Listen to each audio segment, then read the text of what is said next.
O sexto ciclo, no século XX, década de 70, interrupção de crescimento das populações devido às sucessivas crises econômicas, a crise do petróleo, o desemprego, o fechamento das indústrias.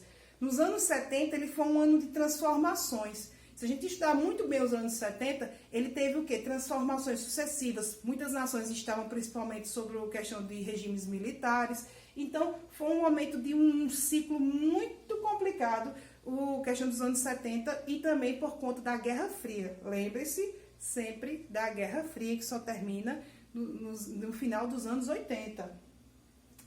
Guerra Fria que começa em 1945, obviamente, e termina nos anos 80. Então, é um período de transição, é uma nova busca por uma economia global. Nós vamos ter aí o sétimo ciclo, o século XX, nos anos 90, movimentos migratórios retomados. Com o fim da União Soviética, a retomada do crescimento econômico. Olha, um divisor de águas nos anos 90 foi o quê? Uma reestruturação econômica, que nós chamamos principalmente de uma nova ordem mundial. Esse nome até pesa muito, né? Porque a nova ordem mundial parece uma coisa meio, como é que eu posso dizer? Psicodélica até. Mas o que é que acontece com essa nova ordem mundial? O dólar vira moeda padrão e, obviamente, nós vamos ter o quê? O fim da Guerra Fria. O fim da Guerra Fria, que é o marco, por exemplo, de uma nova economia global. Nós vamos ter aí o oitavo ciclo, que é no século XXI, o aumento das imigrações, que é o maior controle das fronteiras. Nos anos 90 entrava muita gente nos Estados Unidos, mas já no século XXI, o que é que acontecia? Os Estados Unidos da América, ele parou do quê? De receber esses fluxos migratórios. Afinal de contas, começaram a suceder os problemas com as migrações. Quais são os problemas? Vamos fazer um questionamento agora. Quais são os principais problemas obtidos com as grandes imigrações? Obviamente, saneamento básico. Nós vamos ter também problemas ocasionados. É a questão da diminuição de empregos para a população nativa. Foi isso que os Estados Unidos observou e outros países que recebiam um fluxo gigante de imigrantes. Também a questão da saúde nos países, que ficou um pouco comprometida. E o inchaço populacional. Obviamente, quanto mais se recebe mais gente, mais as pessoas vão reproduzindo e a população vai ficando cada dia maior. Estão sendo feitas políticas públicas que dificultam a entrada de permanência do imigrante de forma ilegal no país receptor. É bem comum a gente ver muito nos noticiários que os Estados Unidos estão fazendo o quê? Até a nova visão de Donald Trump de fazer, por exemplo, um muro onde os latino-americanos eles têm mais dificuldade de passar essa fronteira de maneira ilegal. Mas a verdade é que eles não querem praticamente nenhum latino-americano dentro do solo estadunidense, tá certo? As consequências das migrações internacionais. Nós vamos ter, nas áreas de expulsão populacional, diminuição da população, diminuição da taxa de natalidade e devido à escassez da população de jovens e adultos. O que é que está fazendo hoje em dia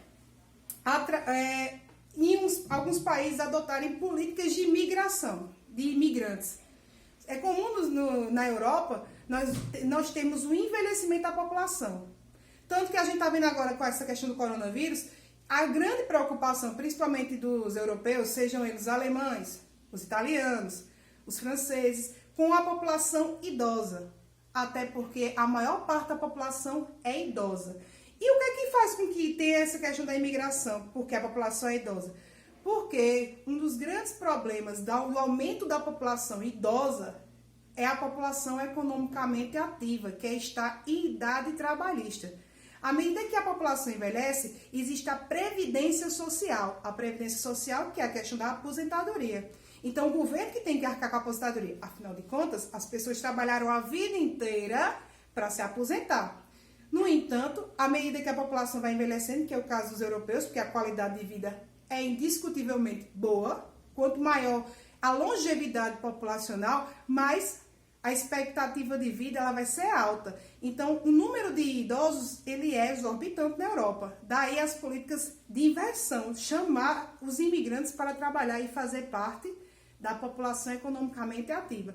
É o caso da Austrália, também na Oceania, é o caso da Itália, é o caso da Alemanha, que tem uma política de imigração mais aberta. Claro que eles têm uma política de imigração seletiva.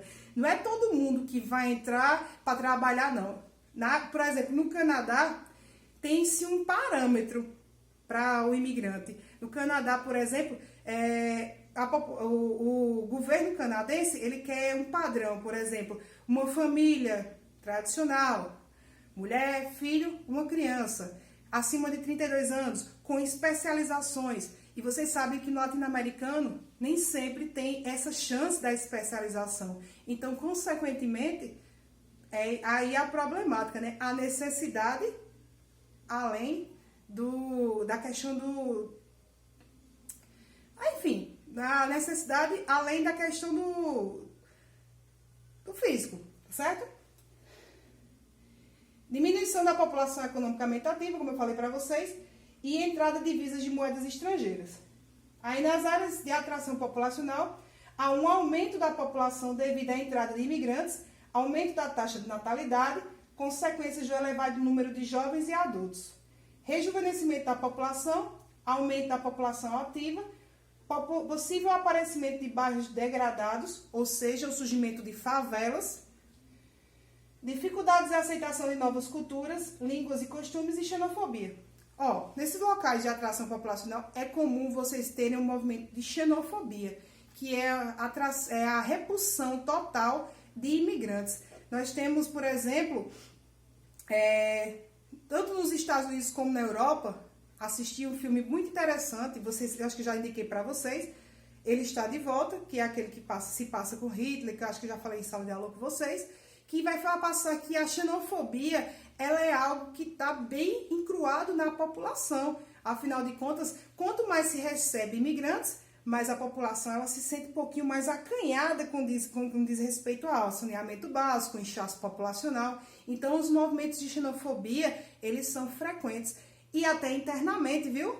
Porque se você pesquisar um pouquinho mais aprofundado sobre a xenofobia no Brasil, nós, nordestinos, nós somos vítimas de xenofobia, já fomos por grupos neonazistas, como os skinheads, muitos nordestinos já foram assassinados por conta dessas migrações internas, pela questão do inchaço populacional. Daí também a questão do preconceito linguístico que nós temos no Sudeste, devido a esse processo de migração. Até internamente nós temos esse processo de xenofobia. Não pense que é só os europeus ou os americanos que têm xenofobia pelos latino-americanos.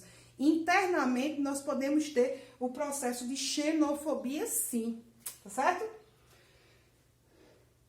Vamos dar uma respirada, né? Porque a aula tá fluindo, mas a gente também tem que dar uma respirada, passar um álcool em gel, se divertir um pouquinho.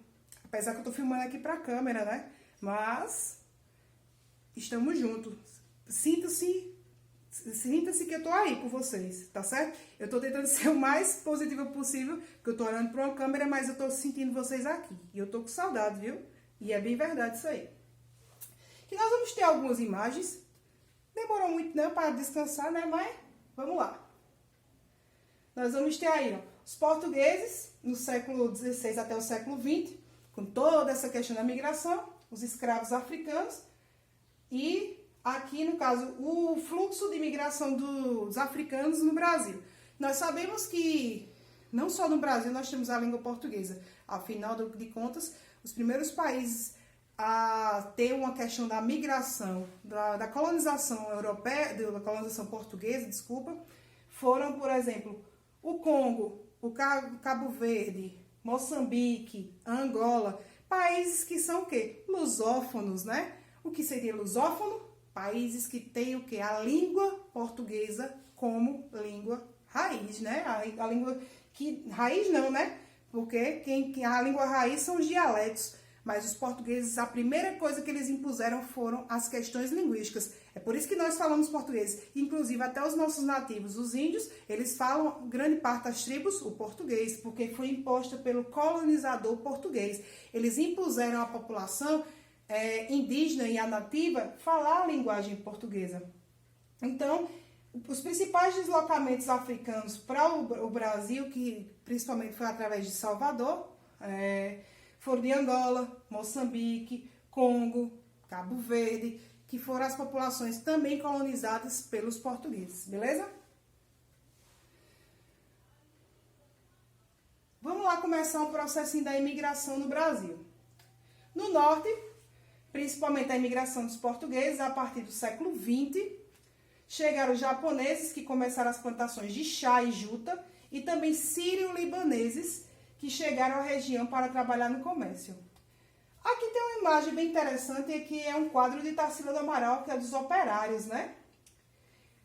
Você observa a miscigenação brasileira, que é devido ao processo de migração, que a gente estava falando nas nossas aulas. O processo de mistura da população, essa infinita aquarela de cores populacionais que existem no território brasileiro devido à questão das migrações.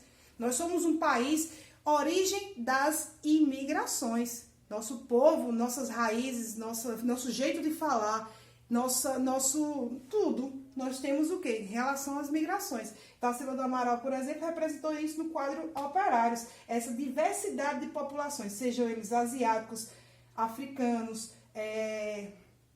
europeus, na verdade, do mundo todo. O Brasil, como eu falo para vocês, é um grande balaio de gato, né? Afinal de contas, nós somos um povo muito misturado, miscigenado. Várias etnias compuseram a nossa população, beleza?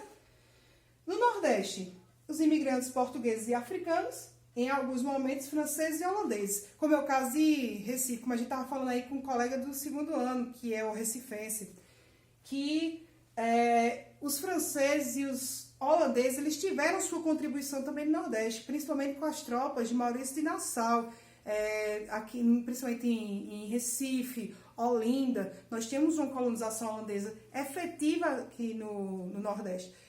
Até propriamente em João Pessoa, o Forte Cabedelo é uma construção holandesa. O Centro-Oeste nós vamos ter imigrantes portugueses, mas obviamente quem compôs principalmente o Centro-Oeste do Brasil foram os povos nordestinos. A gente vê a construção de Brasília, como a gente já debateu, foi uma construção basicamente da população nordestina. Os nordestinos foram colocados de maneira para sair daquela questão do campo e por não ter a oportunidade devido à questão das secas, foi colocado para trabalhar onde? Principalmente no Centro-Oeste, na construção de Brasília. No Sudeste, nós vamos ter os imigrantes portugueses, os africanos. O Rio de Janeiro e o Espírito Santo receberam também imigrantes suíços, alemães, no século XIX. São Paulo recebeu italianos, espanhóis, japoneses, árabes, coreanos, chineses, bolivianos, nigerianos, angolanos e haitianos. No sul, japoneses, alemães e eslavos. Ou seja, o Brasil tem quase todas as nacionalidades na sua composição étnica. É quase impossível, como a gente estava debatendo a questão racial antes de acontecer todo esse problema com o coronavírus, né? A gente estava analisando essas questões de raças, etnias. É quase impossível nós sabermos designar que cor nós somos, como a gente estava falando, né? Até com o Pedro eu estava falando, ele dizia a questão do preconceito racial e, enfim, porque nós somos uma população miscigenada, então fica difícil discerminar quem é cor, qual cor você é, porque nós temos na nossa composição étnica todas as cores, nós somos um país aquarelável. Os franceses vieram aí, através da invasão do Rio de Janeiro, a Conferência de Tamoios, e a invasão do Nordeste aconteceu em 1612. Então, os franceses também fizeram parte da nossa composição étnica. Ah, professora, por que a gente só fala português se a gente não fala? Já teve colonização francesa, italiana, espanhola. Se você for analisar na região sul, ainda tem gente que não fala português, viu? Vilarejos bem equidistantes do Rio Grande do Sul ainda vão ter como língua matriz o alemão. Francês não? Não, porque a colonização foi pouca, foi uma tentativa de invasão. E o holandês em Recife? Por que o povo de Recife não fala holandês? Pode observar que algumas gírias, o jeito de falar, os chiados, elas têm, sim, uma participação, tanto dos holandeses como dos portugueses, na forma de se expressar, na forma do falar, na questão linguística populacional, tá certo? Os holandeses aí, Maurício de Nassau, os imigrantes italianos. Devido aos imigrantes italianos, nós vamos ter o quê? Uma grande atividade de cultivo da uva. As grandes videiras aqui no Brasil, elas foram inicialmente fabricantes de suco da uva, do vinho. Quem trouxe essa cultura foram os italianos. E os italianos também trouxeram, por exemplo, uma grande contribuição, graças a Deus. Devido à migração italiana que aconteceu principalmente no Sudeste e depois no Sul, nós vamos ter São Paulo, um lugar que tem maior número como é que eu posso dizer, de pizzarias de todo o território brasileiro. Já pararam para pensar por que o povo de São Paulo come tanta pizza? Imigração italiana. Ah, mas eu sou porque a massa quem inventou foram os chineses. Mas quem trouxe para cá a cultura do macarrão, das massas em geral, quem gostava dessa cultura, dessa culinária maravilhosa, eram os italianos, tá certo? E o Japa, né? Os japoneses aí que também estavam fugindo das guerras, da Revolução Industrial, enfim. E chegaram aqui, fizeram suas colônias. Já falei para vocês como o bairro da Liberdade em São Paulo, que é um bairro exclusivamente japonês, um bairro feito por japoneses, como o bairro do Bexiga pelos italianos, como por exemplo as serras gaúchas que cultivam uva e fazem, por exemplo, vinhos, sucos de uva em grande quantidade. Afinal de contas, eles se deslocaram para aquela área pela questão também de ser uma localidade fria. Você imagina você cultivar uva aqui no Nordeste. Não vai rolar, né? Aqui nós vamos ter outras culturas tropicais. Já no caso do sul do Brasil, uma cultura mais subtropical, temperaturas dos trópicos, mais fria, baixo. Aí nós vamos ter aí, ó, os alemães, uma imagenzinha refletindo a imigração alemã, que aconteceu de 1920 a 1930. E também teve refugiados da Segunda Guerra Mundial, viu, gente?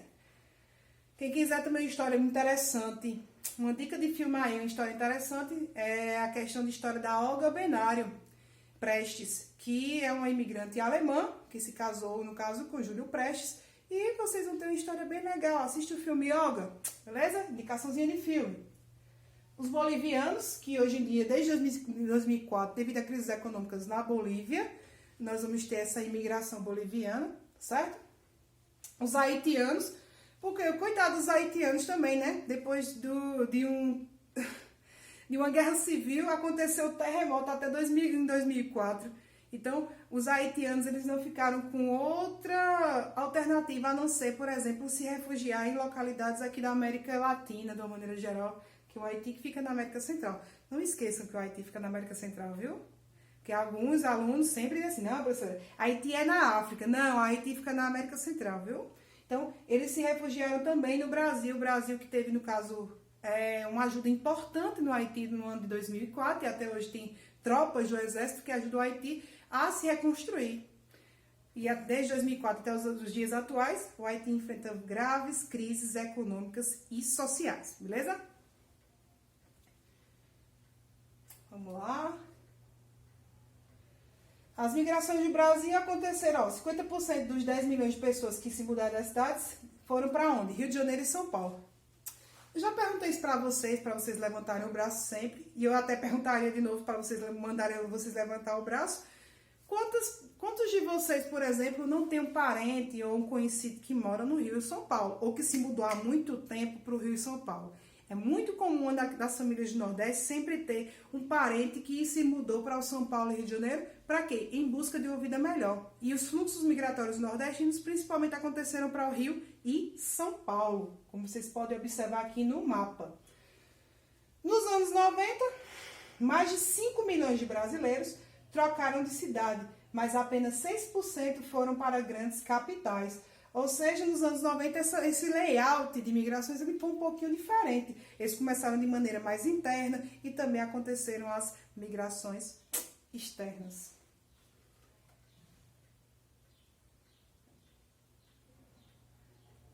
Vamos ver aqui. Aqui nós vamos ter principais fluxos migratórios no final do século XX e início do século XXI. Nós vamos ter os procedentes da China. Hoje em dia, a China...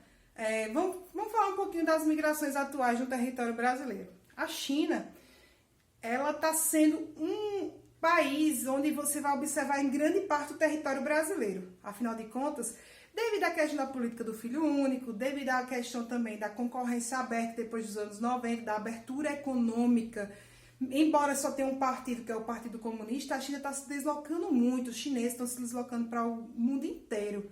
Isso justifica, por exemplo, as atividades comerciais que eles encontram de grande porte no território, enfim, das grandes oportunidades que eles acontecem no mundo inteiro. É comum, não só os produtos, mas a gente vê também muitos chineses. Afinal de contas, a inteligência é essa. Eu, como chinês, eu compro no meu país muito mais barato, trago para outro país e vendo numa proporção que é a demanda de mercado. Para a gente, o produto chinês ele é barato.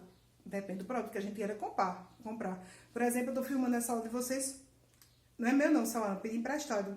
Que eu achei que a marca é interessante, sabe? O Xiaomi. Por que tantos produtos chineses? Barateamento. E o fluxo de chineses, por que tão alto? Porque eles vendem barato. Então, os chineses eles também enriquecem. Ah, por que o chinês não fica lá no seu país para enriquecer? Pelo fato, por exemplo, também da questão política, pela questão também da política do filho único, pela questão da demanda econômica, do baixo salário que se paga, por exemplo, ao trabalhador chinês. Então, por vários fatos, é que os chineses eles também estão vindo para os outros países, principalmente aqui na América do Sul. Se você andar um pouquinho pela rua de São Paulo, por exemplo, aquela rua chamada 25 de Março, você vai ver um domínio de comércio chineses. Eu ando no Shopping Camelô quando estava tudo aberto, você observa os chineses em todos os âmbitos. Eles trabalhando, fazendo comércios, vendendo os produtos propriamente do seu país, porque houve essa abertura econômica e também essa abertura aconteceu de uma maneira social, tá certo? Outros países aderiram, não só os produtos chineses, mas também houve uma abertura por conta das parcerias comerciais para o povo chinês estar inserido na nossa sociedade. É o que está acontecendo conosco também. Professora, as migrações, elas são ruins? Elas não são ruins. Afinal de contas, se eu dissesse que era ruim, eu estava sendo xenófoba, né? Mas as migrações, elas são necessárias e muitas das vezes. Como eu falei para vocês, os povos europeus estão necessitando. Não no momento, porque infelizmente o momento não é de sair, é de ficar em casa. Mas em outras horas, quando a população economicamente ela é diminuída, há uma necessidade do fluxo de imigração. Então, essa necessidade ela faz com que os países eles tenham que liberar até certo ponto a migração, tá certo? Vamos aqui ao último questionamento sobre essa aula de imigrações. Tem aí, ó, not more ilegal imigrantes. Não quero mais imigrantes ilegais. Vamos imaginar aqui, para a gente debater essa imagem aqui com vocês. Tem um índio e tem, por exemplo, embarcação. Os indígenas são os povos nativos.